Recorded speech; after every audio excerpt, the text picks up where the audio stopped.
Good morning and welcome to my garden.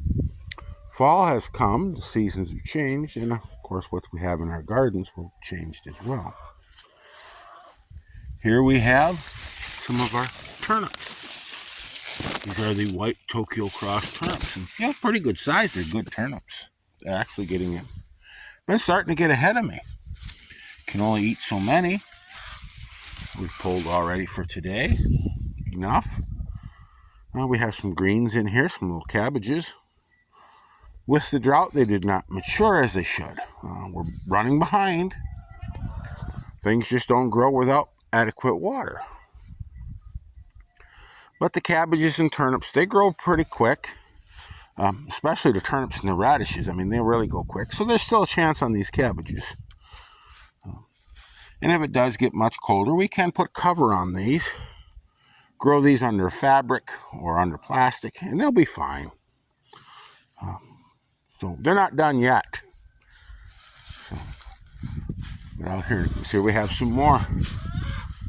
We put the mulch down here. You can see the leaves from the neighbors. Leaves do not belong in a landfill. They belong on a garden.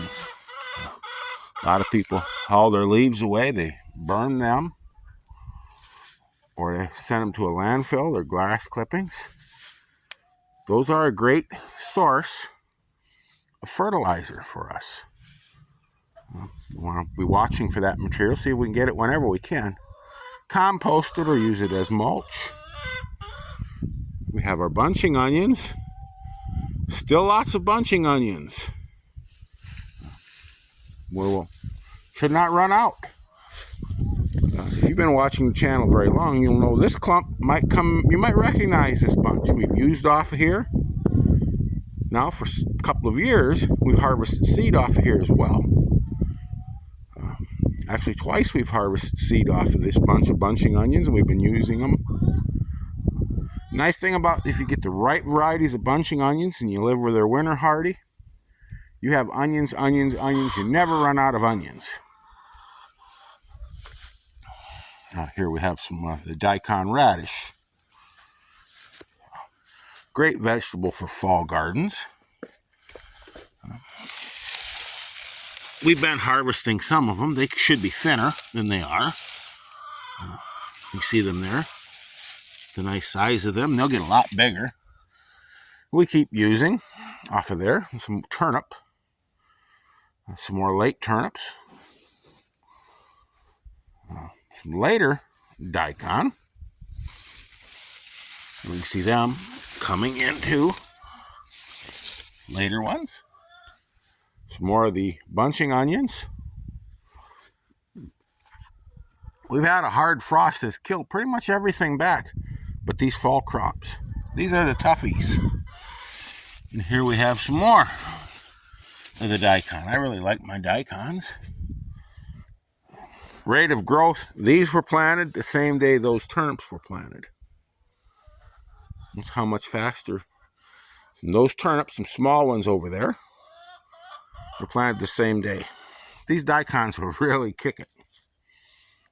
Or at least they do for me. And them turnips are not 45 days, those turnips will be ready from planting, whereas these daikons, they say it takes longer. My experience has been different, been just the opposite. Here we have some of our Napa cabbage. We've saved, you watched us harvest seed if you've been watching the channel for these cabbages. You can see the making a head. We have more of them around the garden as well. But there's our Napa cabbage, some of them. The thing like I say with these turnips and radishes, it's got to be played with a little bit on your own. Somebody's, depending on your situation, things are not always going to work the same, and they're not going to follow that labeling on the package always. Climate and weather has a lot to do. Our weather, the climate you're in, the soil types. Excuse me. I've got a bad throat today. I've been having an issue with lungs, but Our soil, our climate, our situation is just going to make a big difference. And here we have our wheat. Should have been planted a long time ago, but it's been too dry, and we finally got almost 3 centimeters of rain.